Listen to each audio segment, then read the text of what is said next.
Assalamualaikum warahmatullahi wabarakatuh.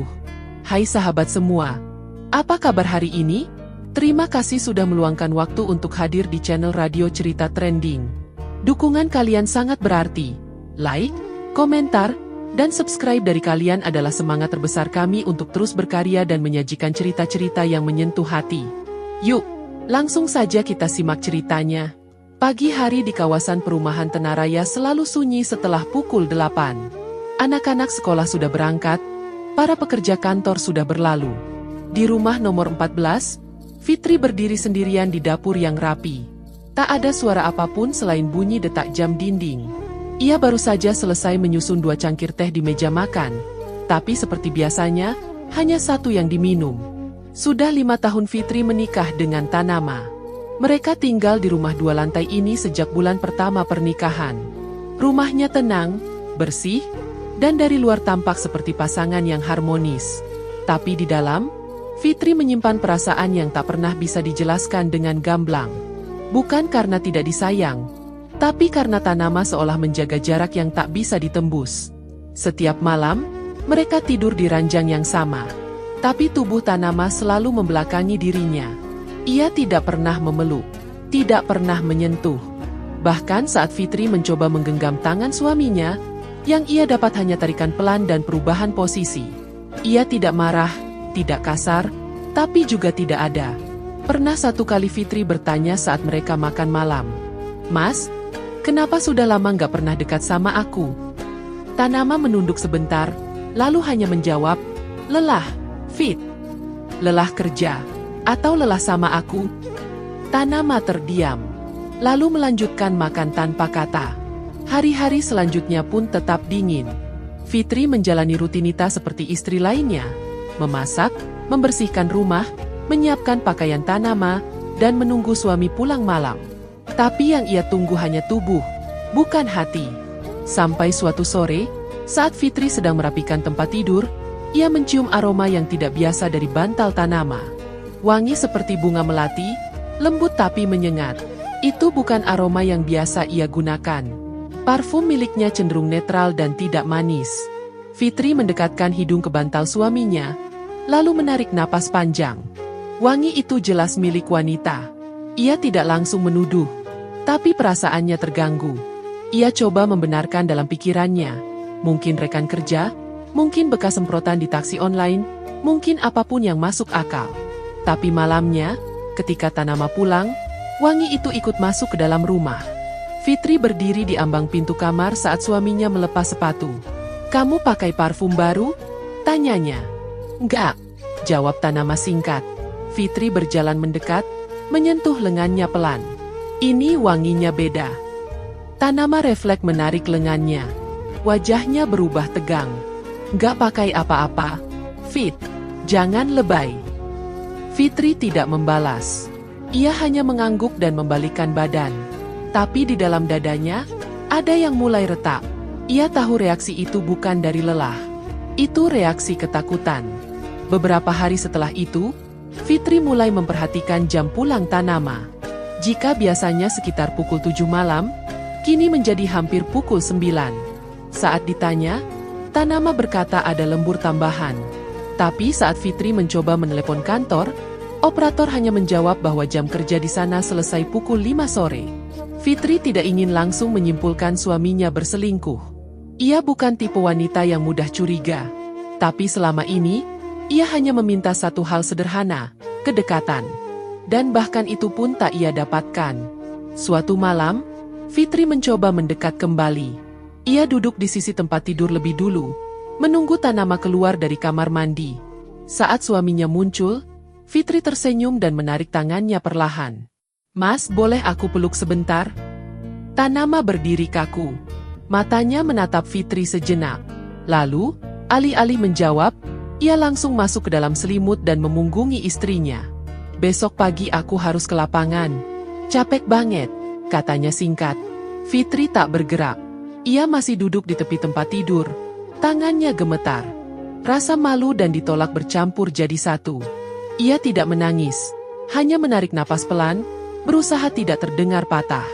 Pagi harinya, saat menyusun cucian kotor, Fitri kembali mencium aroma wangi yang sama di kerah kemeja Tanama. Kali ini lebih kuat. Ia mendekap ke meja itu sebentar, mencoba menahan emosi. Tapi dadanya terasa sesak. Saat Tanama turun dari tangga, Fitri mendatanginya. "Mas, jujur sama aku, kamu masih cinta sama aku nggak?" Tanama memandangnya beberapa detik, lalu hanya berkata pelan, "Kenapa nanya kayak gitu?" "Karena aku istri kamu, dan aku ngerasa nggak dianggap lagi." Tanama menghela napas. "Fit, kamu terlalu sensitif. Nggak semua hal harus kamu bawa ke hati." Fitri mengangguk, tapi hatinya menolak. Ia tahu ini bukan soal sensitif. Ini soal hati yang menunggu sentuhan, tapi tak pernah dipeluk. Tentang menjadi istri yang hanya ada di rumah, tapi tak pernah benar-benar diterima. Malam itu, untuk pertama kalinya, Fitri tidak tidur di kamar utama. Ia memindahkan selimut ke kamar tamu tanpa berkata apapun. Tanama tidak mencarinya, bahkan tak menanyakan kenapa tempat tidurnya kosong. Fitri duduk lama di lantai, punggungnya bersandar di dinding. Tangannya menggenggam selimut rapat-rapat. Dalam diam, pikirannya bergema sendiri. Siapa wanita yang pernah memakai parfum itu? Kenapa Tanama begitu takut disentuh? Dan kalau bukan aku yang ia inginkan, lalu kenapa menikah denganku? Pertanyaan itu menggantung. Dan malam kembali dingin, seperti malam-malam sebelumnya.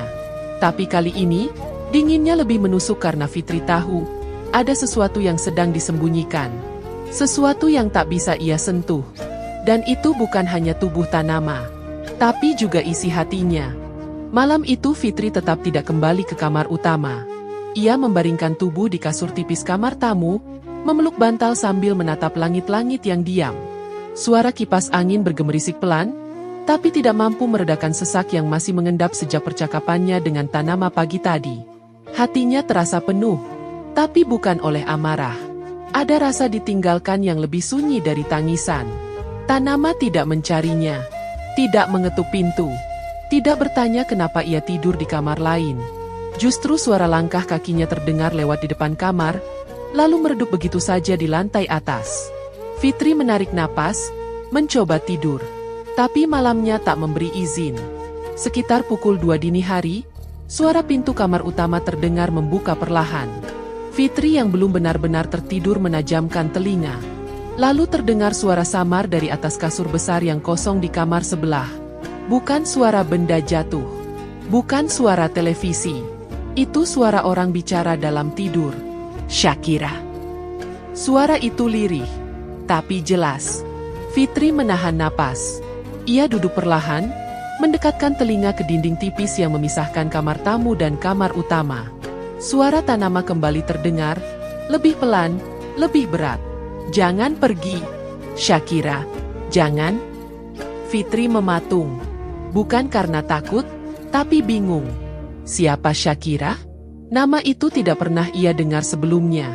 Ia coba mengingat seluruh pertemuan keluarga, obrolan teman kantor, dan semua hal yang mungkin bisa menjelaskan siapa nama itu. Tapi tak ada. Sama sekali tidak ada. Pagi harinya, Fitri menyeduh teh seperti biasa. Ia sengaja menunggu Tanama turun lebih dulu, ingin memastikan sikapnya. Pria itu duduk santai di meja makan, membuka koran, dan menyeruput teh tanpa menunjukkan ekspresi apapun yang mencurigakan. Fitri menarik kursi dan duduk di depannya. "Mas tidur nyenyak semalam?" tanyanya tenang. Tanama mengangguk tanpa menatap. "Lumayan." "Ngigau ya, Mas? Aku dengar dari kamar tamu." Tanama berhenti membaca, menurunkan koran perlahan. "Kamu nyebut nama seseorang." "Shakira." Tanama menoleh cepat. Matanya menatap Fitri beberapa detik, tapi tidak ada keterkejutan berlebihan. Justru seperti orang yang tidak ingin bicara lebih jauh. "Aku nggak ingat. Mungkin cuma mimpi biasa," jawabnya singkat.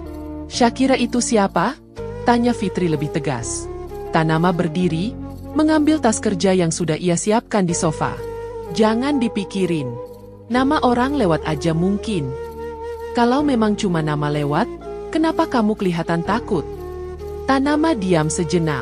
"Aku nggak takut." Lalu ia keluar rumah, meninggalkan Fitri sendiri di meja makan yang kini terasa lebih dingin dari biasanya. Hari-hari berikutnya, Fitri mulai mencatat lebih teliti. Ia memperhatikan setiap barang yang Tanama bawa pulang. Tas, kantong plastik, saku celana. Hingga suatu sore, ia melihat vas bunga di sudut ruang tamu berisi bunga segar berwarna putih. Itu bukan bunganya. Ia tidak pernah membeli. Tapi ini sudah kali ketiga dalam 2 minggu terakhir vas itu terisi. Ketika ditanya, Tanama hanya berkata, "Dari orang kantor." Fitri tidak yakin. Tapi ia tidak memaksa. Pada malam keempat, saat Tanama kembali pulang terlambat, Fitri sudah menunggu di dapur. Ia tidak bicara. Hanya memperhatikan saat suaminya melepas sepatu, membuka lengan baju, dan menyimpan tas. Baju kerjanya kali ini beraroma wangi yang sama dengan bantal seminggu lalu. Ia tidak tahu parfum apa itu, tapi jelas bukan dari tubuh Tanama. Wangi itu terlalu halus, terlalu lembut, seperti milik wanita yang senang dengan keheningan. Fitri berjalan ke lorong rumah, membuka pintu kamar sedikit. Ia ingin memastikan Tanama benar-benar masuk kamar. Tapi langkahnya berhenti saat mendengar suara lain. Bukan suara suaminya. Bukan televisi. Bukan radio. Itu suara langkah kaki pelan, dan terdengar dari arah dapur. Fitri menoleh. Ruangan kosong. Lampu menyala. Tapi ada perasaan aneh yang menekan dadanya. Ia melangkah pelan ke dapur, memandang ke seluruh ruangan. Tak ada siapa-siapa. Tapi sebelum ia sempat kembali, matanya menangkap sesuatu di ujung matanya. Seseorang berdiri di dekat kompor. Seorang perempuan. Rambutnya panjang. Tubuhnya diam. Fitri membeku. Namun ketika ia menarik napas dan mendekat, sosok itu hilang. Tidak berjalan. Tidak berlari. Tapi hilang seolah tak pernah ada. Fitri berdiri lama di depan kompor, tidak tahu harus berkata apa. Lalu dari arah belakang, suara langkah kaki suaminya terdengar menuruni tangga. "Kamu ngapain di situ, Fit?" Fitri menoleh pelan. Wajahnya pucat. "Tadi aku lihat orang di sini." Tanama diam sebentar, lalu mendekat. "Siapa?" "Kamu ngelindur." "Aku lihat perempuan berdiri di dapur. Rambutnya panjang. Wajahnya nggak jelas, tapi dia di sini, Mas." Tanama menarik tangan Fitri menjauh dari dapur. "Kamu kecapean. Nggak ada siapa-siapa di rumah ini selain kita." Fitri menarik tangannya pelan. "Mas, kalau memang nggak ada siapa-siapa, kenapa kamu nyebut nama orang lain waktu tidur?" Tanama menatapnya tajam. Wajahnya tidak marah, tapi juga tidak bersahabat. "Kamu terlalu banyak mikir." Lalu ia pergi ke kamar tanpa menambahkan kata. Fitri tetap berdiri di dapur yang kini hening. Tangannya masih gemetar. Bukan karena apa yang ia lihat, tapi karena ia merasa rumah ini memang menyimpan sesuatu. Sesuatu yang belum selesai. Dan nama itu terus terngiang di kepalanya. Syekh. Wajah Fitri masih tegang sejak malam sebelumnya. Bayangan perempuan di dapur terus mengganggu pikirannya. Nama, Shakira, juga tak hilang dari ingatannya.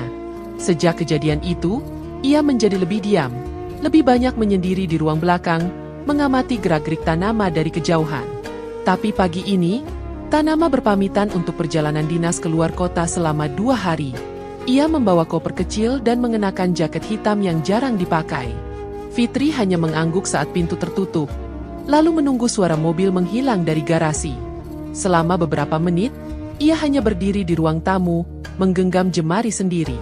Lalu kakinya bergerak ke arah tangga, naik perlahan menuju lantai 2. Pintu kamar kerja Tanama tidak dikunci, seperti biasa.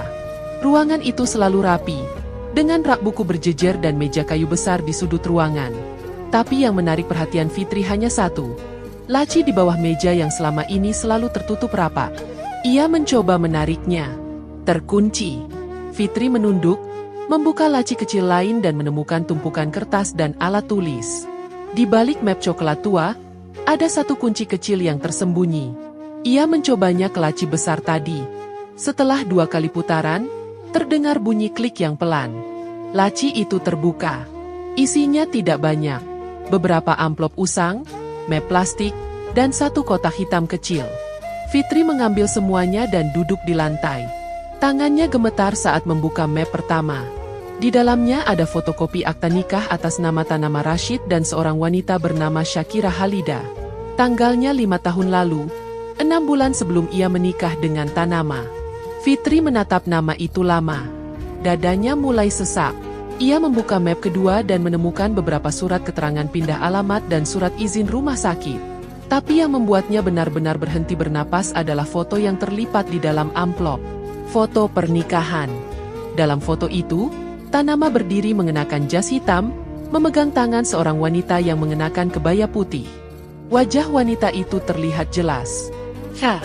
Matanya tajam, bibirnya tersenyum tipis, dan yang membuat Fitri menggigil adalah wajah Syakira mirip sekali dengannya.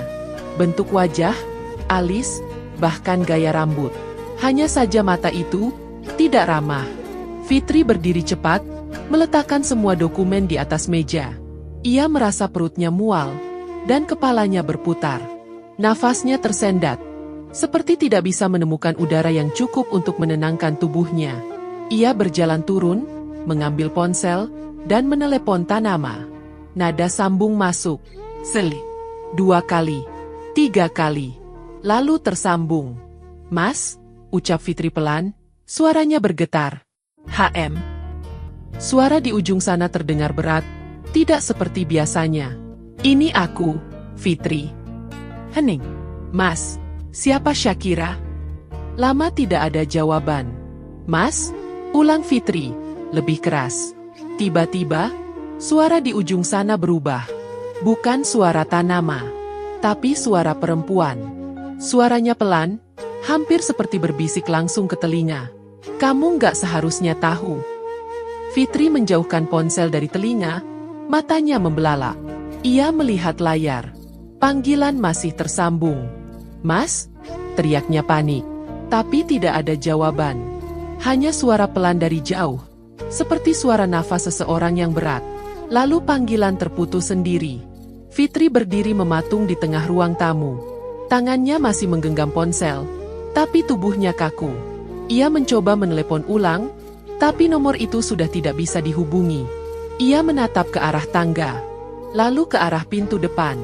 Semuanya diam, tapi tidak terasa tenang. Ia kembali ke lantai atas, mengambil foto pernikahan itu dan menatapnya dalam-dalam. Wajah Syakira sangat mirip dengannya, tapi mata itu berbeda. Wajah itu seperti menyimpan sesuatu yang belum selesai. Fitri duduk di lantai, menekuk lutut, dan menyandarkan tubuh ke dinding. Ia tidak menangis, tidak bicara. Tapi dalam pikirannya, ada satu hal yang kini tumbuh jelas. Suaminya menyembunyikan pernikahan lain, wanita lain, kehidupan lain. Dan wanita itu entah bagaimana, masih ada. Satu pertanyaan terus terulang di kepalanya. Jika Syakira adalah istri pertama, kenapa tidak pernah disebutkan? Dan jika memang sudah tiada, kenapa bayangannya masih menghantui rumah ini? Fitri menggenggam foto itu erat, lalu meletakkannya kembali di dalam map. Ia mengunci kembali laci itu dengan tangan gemetar. Sore itu, rumah terasa seperti tidak menerima kehadirannya lagi. Bukan karena ada orang lain, tapi karena ada yang belum pergi. Dan Fitri sadar, ia sudah terlalu dalam untuk mundur, tapi terlalu takut untuk maju. Fitri duduk di ruang tengah dengan map coklat di pangkuannya. Semua dokumen sudah ia susun kembali ke dalam laci, namun perasaan tak tenang masih menggantung. Wajah Syakira dalam foto itu terus muncul dalam pikirannya. Waktu berjalan lambat. Suara dari luar rumah terdengar samar motor lewat, burung berkicau di genting, angin meniup tirai. Tapi di dalam dadanya, detak jantungnya terasa tidak wajar. Ia berjalan pelan ke depan rumah, membuka pintu tanpa alasan yang jelas. Tapi sesuatu di lantai menarik perhatiannya. Sebuah amplop putih tergeletak tepat di bawah celah pintu. Tidak ada nama pengirim, tidak ada perangko. Tangannya gemetar saat mengambilnya. Kertasnya tipis, namun dingin. Ia membuka perlahan, dan membaca kalimat pendek yang ditulis dengan tangan rapi. "Terima kasih sudah menjaga suamiku, tapi dia masih milikku." Fitri berdiri mematung. Pandangannya kabur. Tangan kirinya bergetar, dan mulutnya terbuka tanpa suara. Ia membaca ulang tulisan itu, memastikan matanya tidak salah. Kata-kata itu jelas, tidak berbelit, tapi penuh ancaman. Ia segera melangkah keluar pagar, menatap ke kiri dan ke kanan. Jalanan sepi. Hanya ibu tua sedang menyapu halaman rumah 2 pintu sebelah. Fitri menghampirinya. "Bu, maaf, tadi lihat ada orang yang masukin surat ke rumah saya." Ibu itu menggeleng pelan. "Nggak ada, Bu Fitri. Saya dari tadi di sini, nggak lihat siapa-siapa." "Wanita? Pakai baju putih atau apa gitu?" "Enggak. Sepi kok dari pagi." "Kenapa, Bu?" Fitri mengucap terima kasih lalu kembali ke dalam rumah. Ia duduk di kursi dekat pintu, menggenggam surat itu erat. Surat itu nyata. Tulisan itu ada. Tapi tak ada yang melihat siapa yang meletakkannya. Sore hari, Tanama pulang lebih awal dari biasanya. Ia membuka pintu, melihat istrinya duduk di posisi yang sama sejak pagi. Ia menurunkan tas dan melepas sepatu. Fitri berdiri, menghampirinya tanpa bicara, lalu menyerahkan surat itu langsung ke tangannya. "Apa ini?" tanya Tanama cepat. "Kamu baca aja," jawab Fitri pelan. Tanama membuka kertas itu, lalu wajahnya berubah. Matanya melebar, tangan yang memegang surat terlihat gemetar. "Fitri, ini dari mana kamu dapat ini?" "Pagi tadi, di bawah pintu." "Kamu yakin ini bukan mainan orang?" "Kalau ini mainan orang, kenapa kamu kelihatan takut?" Suara Fitri meninggi. Tanama menarik napas cepat, lalu terduduk di sofa. Surat itu jatuh dari tangannya ke lantai. Kepalanya tertunduk, dan tubuhnya mulai berkeringat. "Mas!" Fitri mendekat. "Kamu kenal tulisan itu?" Tanama tidak menjawab. "Aku tanya sekali lagi, siapa Syakira? Dan kenapa dia bilang kamu masih miliknya?" Tanama menutup wajah dengan kedua telapak tangannya. Lalu, dengan suara pelan yang hampir tidak terdengar, ia berkata, "Syakira, istri pertama aku."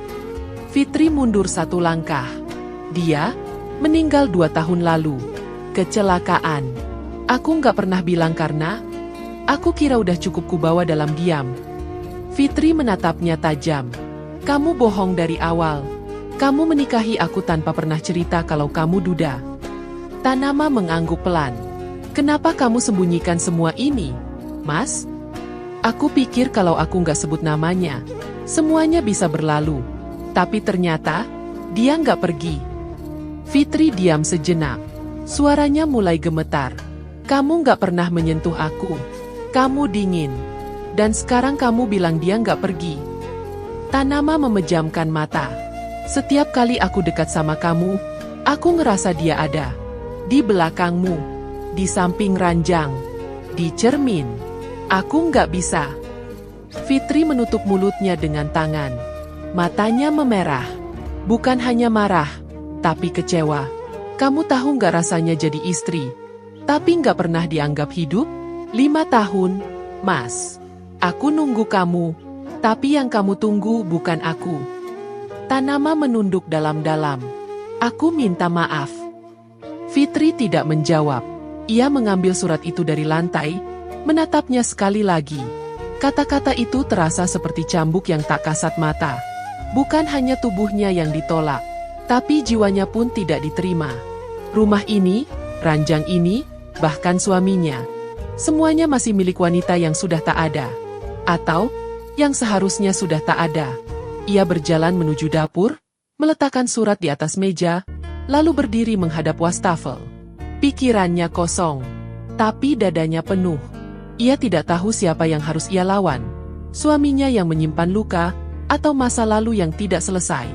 Tapi satu hal yang ia tahu pasti, dirinya tidak sedang hidup dalam pernikahan biasa. Dan malam pun tiba. Sunyi, tapi tak pernah benar-benar sepi. Fitri masih berdiri menghadap wastafel.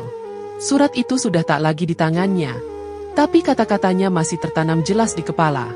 Ia tak bicara semalam suntuk.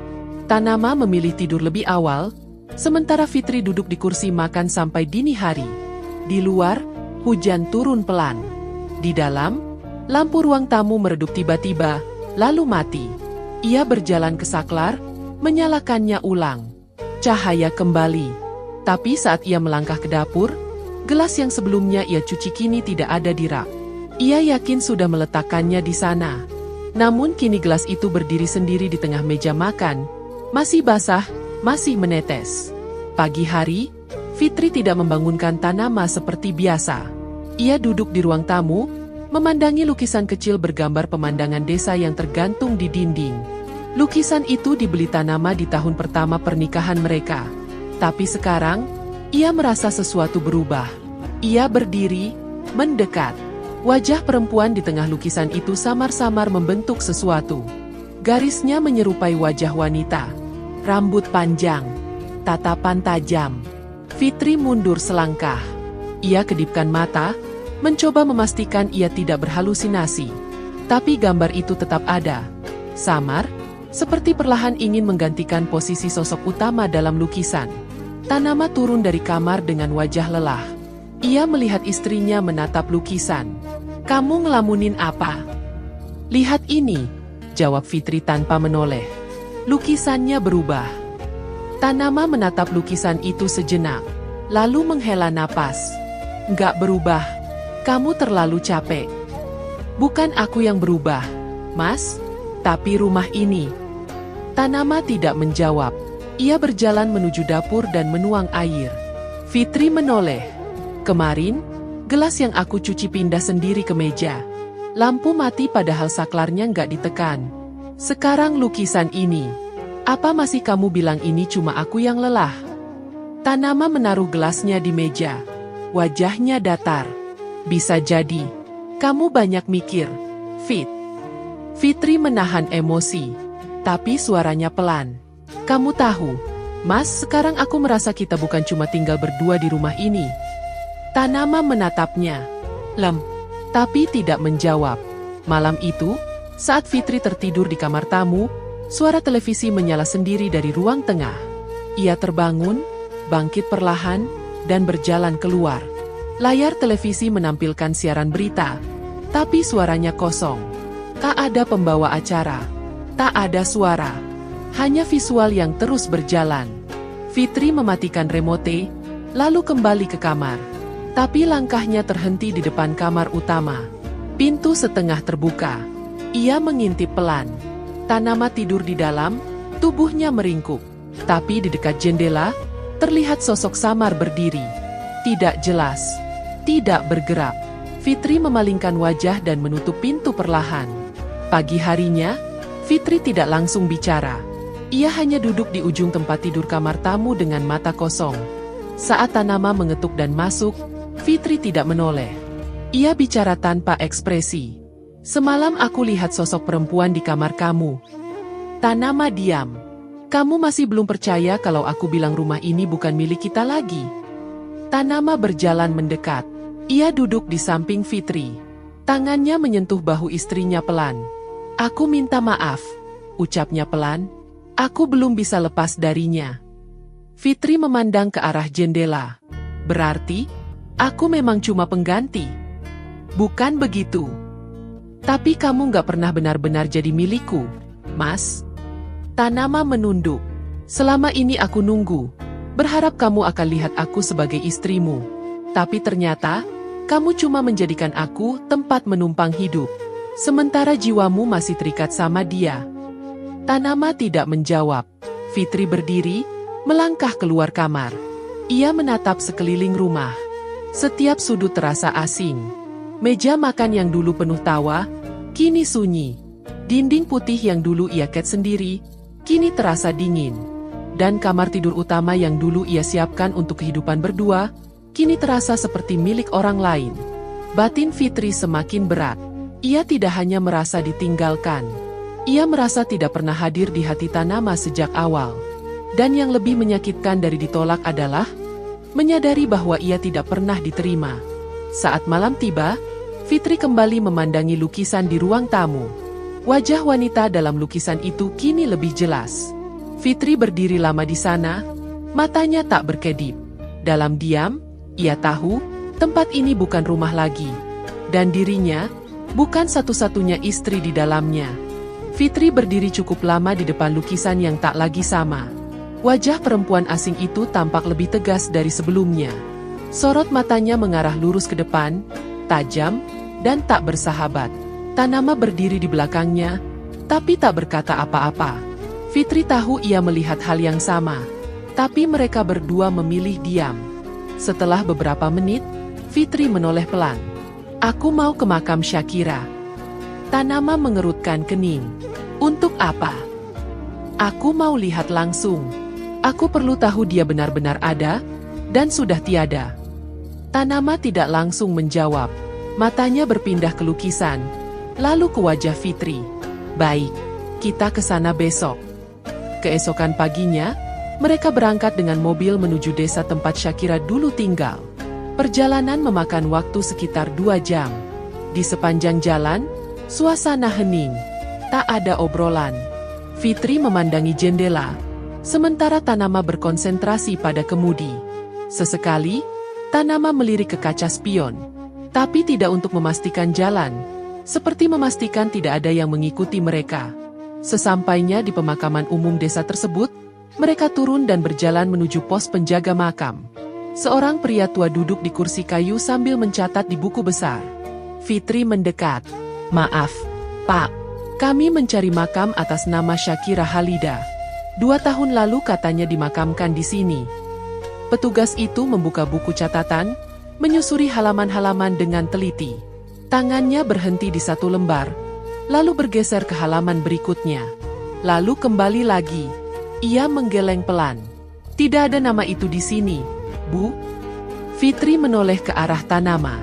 Pria itu tampak tegang. "Bapak yakin?" tanya Tanama. "Saya jaga sini lebih dari 10 tahun, Pak. Kalau ada jenazah masuk, pasti tercatat. Tapi nama itu nggak ada." Fitri mencoba bersikap tenang. "Mungkin dimakamkan tanpa nama." Petugas itu menggeleng. "Semua dimakamkan dengan nama. Minimal keluarga pasti ngurus suratnya. Tapi yang Bapak dan Ibu sebut, saya belum pernah dengar." Mereka berjalan menjauh dari pos. Tanama berjalan di depan, wajahnya gelisah. Fitri menyusul pelan. "Kamu yakin ini tempatnya?" Suara Fitri datar. "Iya, harusnya di sini." "Harusnya?" Fitri menatap tajam. "Kamu nggak yakin?" Tanama berhenti, memejamkan mata sejenak. "Aku nggak ikut pemakaman. Waktu itu aku di luar negeri. Semua diurus keluarganya." Fitri terdiam. Nafasnya mulai tidak beraturan. "Jadi kamu nggak pernah lihat jenazahnya?" Tanama mengangguk pelan. "Aku cuma dapat kabar. Dikirim fotonya, aku percaya aja." Fitri menahan napas panjang.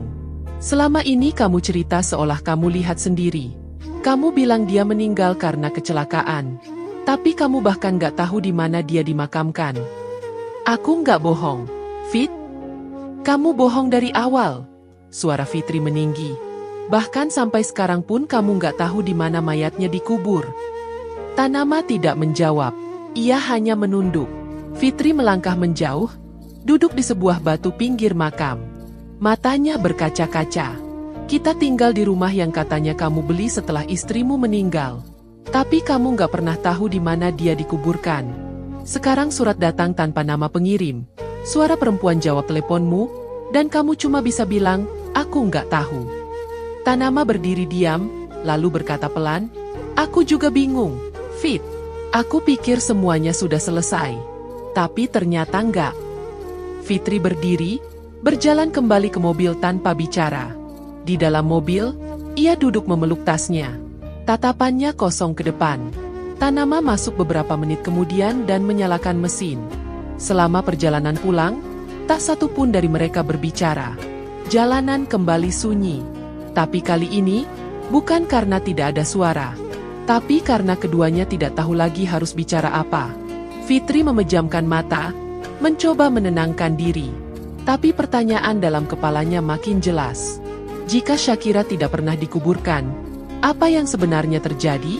Dan siapa yang selama ini tinggal di rumah mereka? Mobil terus melaju, tapi dalam batin Fitri, semuanya mulai berhenti di satu titik. Ia tidak lagi bertanya siapa Shakira, tapi mulai bertanya, apakah Shakira benar-benar pernah pergi? Setelah pulang dari pemakaman yang tak pernah mencatat nama Shakira, Fitri tak banyak bicara. Ia duduk lama di kamar tamu, menatap gelas kosong di atas meja. Hatinya penuh dengan hal yang tak punya bentuk. Kebohongan Tanama, ketakpastian tentang kematian Shakira, dan bayangan wajah yang muncul di seluruh sudut rumah membuatnya tidak bisa tidur. Ia merasa hidup dalam rumah yang bukan untuknya, bersama seseorang yang jiwanya masih tertinggal di masa lalu. Malam mulai larut. Tanama tertidur di kamar utama.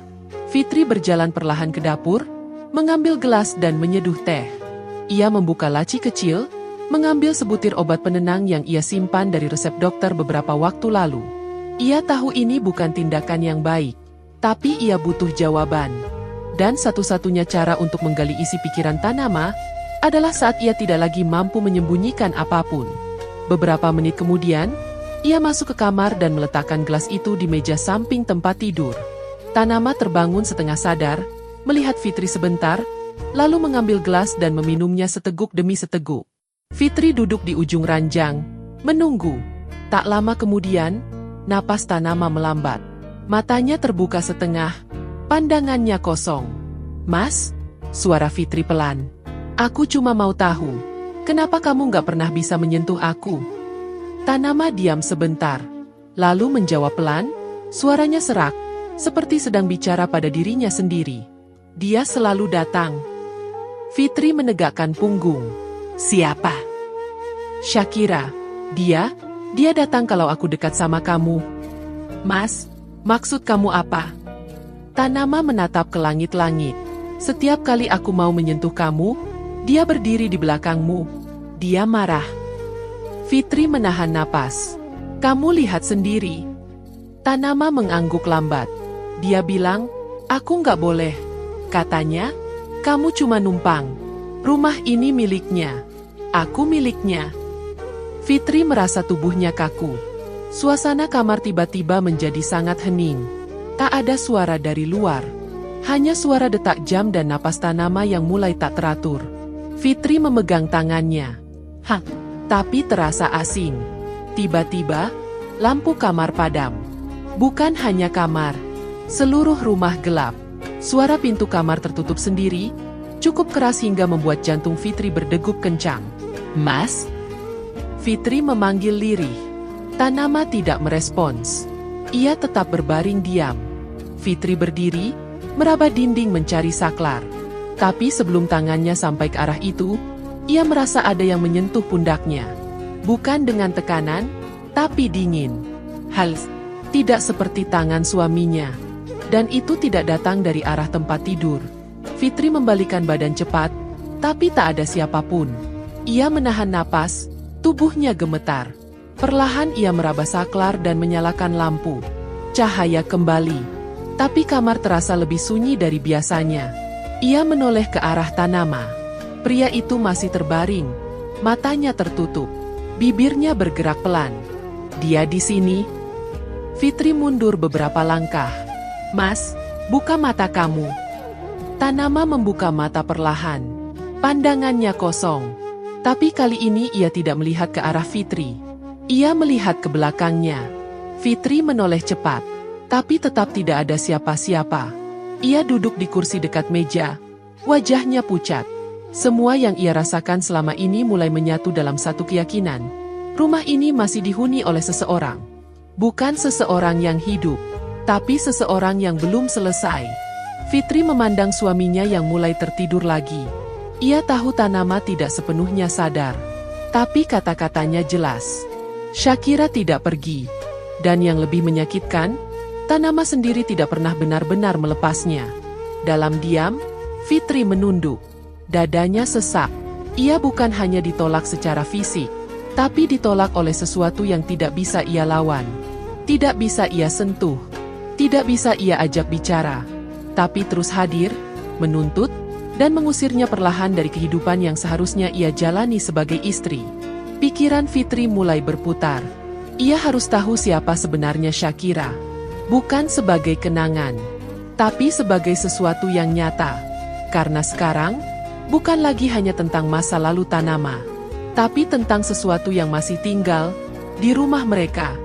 Setelah malam itu, Fitri tidak lagi berani tidur di kamar utama.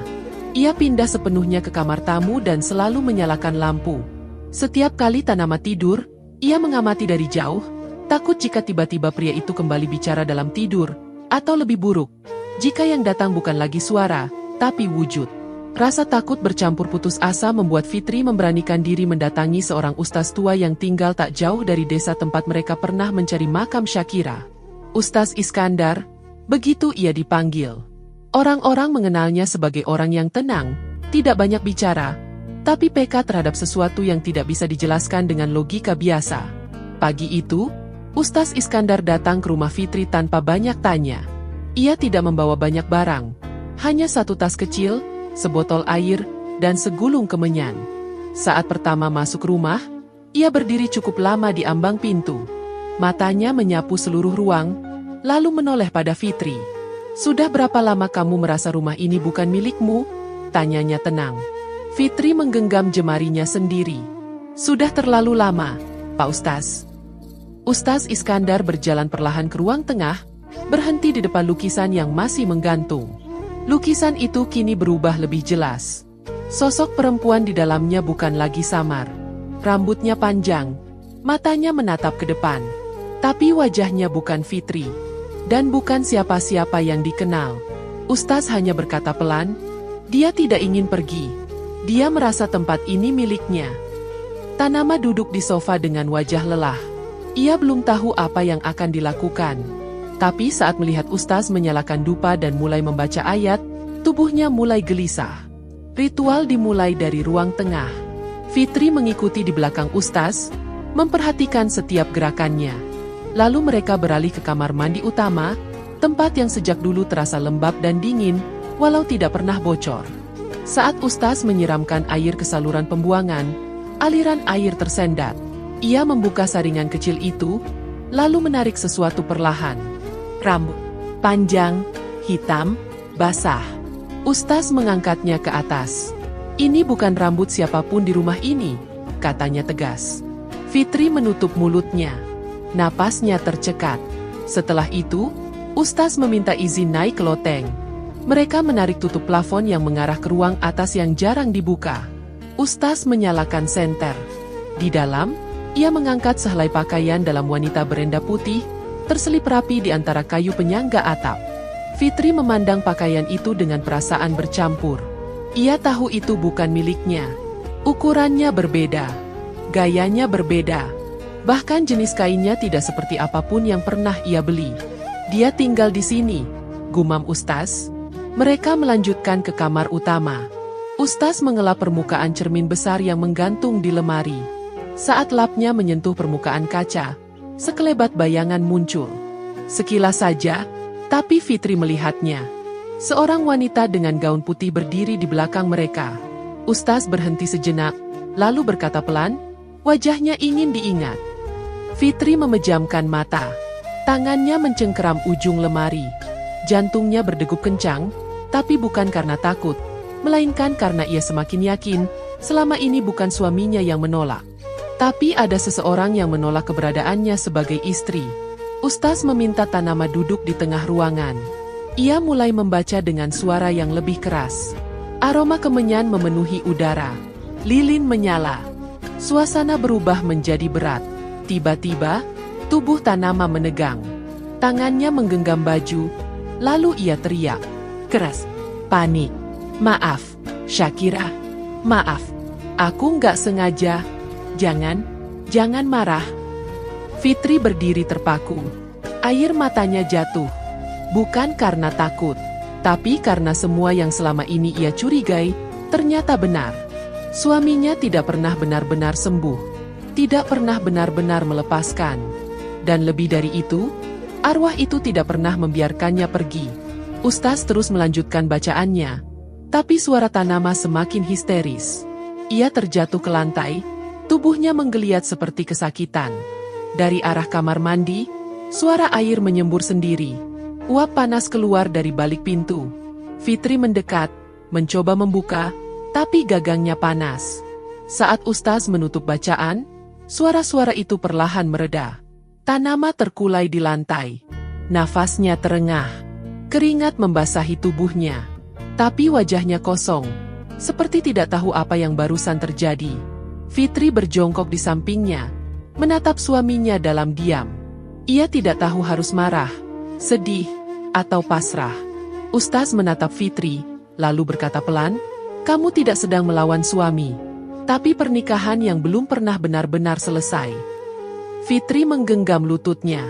Dadanya sesak. Air matanya tidak keluar lagi. Ia tidak tahu harus menangis untuk apa. Untuk rumah yang tidak pernah benar-benar jadi miliknya? Untuk suami yang tak pernah bisa memeluknya? Atau untuk Syakira yang belum pernah benar-benar pergi? Malam itu, rumah tidak lagi terasa gelap, tapi juga tidak menjadi terang. Hanya sunyi, yang menggantung seperti napas yang belum selesai dilepaskan. Fitri berdiri di depan pintu kamar, menatap tubuh Tanama yang lemas di lantai. Suara air dari kamar mandi sudah berhenti, tapi uap masih memenuhi udara. Wajah suaminya pucat, pandangannya kosong. Ustaz Iskandar sudah pergi, meninggalkan mereka berdua dalam rumah yang tak lagi bisa disebut tempat tinggal. Fitri duduk di kursi ruang tamu, tangan di pangkuan, diam. Ia tidak menangis, tidak menjerit. Hanya tubuhnya yang terasa dingin meski matahari sudah naik. Beberapa hari setelah kejadian itu, Fitri membereskan pakaian dan meninggalkan rumah. Tanama tidak menahan. Ia hanya menatap dari jendela tanpa sepatah kata. Fitri pulang ke rumah ibunya di pinggiran kota, membawa tubuh yang masih sehat, tapi jiwa yang terasa kosong. Ibunya menerima tanpa banyak tanya. Hanya memeluknya lama, lalu menyiapkan kamar yang dulu pernah ia tempati saat belum menikah. Hari-hari berjalan lambat. Fitri mencoba tidur lebih teratur, makan lebih baik, dan bicara dengan orang lain. Tapi malam-malamnya tetap berat. Ia masih terbangun tiba-tiba dengan nafas tercekat. Masih bermimpi tentang sosok perempuan berdiri di sudut kamar. Masih mendengar suara pintu tertutup sendiri di pikirannya. Dan yang paling menyakitkan, masih melihat Tanama dalam ingatannya. Bukan sebagai suami, tapi sebagai seseorang yang gagal mencintainya karena hatinya sudah dimiliki orang lain. 2 minggu sejak kepergiannya, sebuah pesan masuk ke ponselnya. Tetangga lama memberi kabar bahwa Tanama sudah tidak keluar rumah. Lampu rumah padam terus-menerus. Ada suara aneh dari dalam malam-malam tertentu. Lalu beberapa hari kemudian, kabar itu datang. Tanama ditemukan tak sadarkan diri oleh penjaga kebersihan komplek yang mencium bau menyengat dari dalam rumah. Saat pintu dibuka paksa, tubuh Tanama tergeletak di kamar tidur utama. Di sekelilingnya ada belasan lilin yang sudah meleleh. Dinding penuh foto pernikahan lamanya dengan Syakira. Tidak ada tanda-tanda luka atau paksaan. Tapi semua yang melihat berkata hal yang sama. Matanya terbuka, namun kosong, seperti tidak melihat apapun. Fitri tidak datang ke rumah sakit. Ia hanya duduk lama di meja makan, memegang gelas yang sudah lama kosong. Ibunya duduk di seberangnya, menyentuh tangannya pelan. "Kalau kamu ingin kembali, pastikan bukan karena rasa bersalah," katanya. Fitri tidak menjawab. Beberapa bulan berlalu. Rumah itu akhirnya kosong. Tanama tidak kembali ke sana. Keluarga dari pihak Syakira, yang entah sejak kapan menghilang, tidak pernah datang mengurus. Tidak ada yang tahu siapa yang berhak atas rumah itu. Sampai akhirnya, beberapa tahun kemudian, rumah dijual oleh pengembang perumahan dan dibeli oleh pasangan muda. Pasangan itu baru menikah. Mereka senang dengan bentuk rumah, posisinya, dan harganya yang jauh di bawah pasar. Mereka mengecat ulang dinding, mengganti jendela, dan membongkar sebagian plafon. Tapi sejak hari pertama tinggal, mereka mulai merasa tidak nyaman. Parfum lembut muncul di kamar utama, padahal tak satu pun dari mereka memakai wangi seperti itu.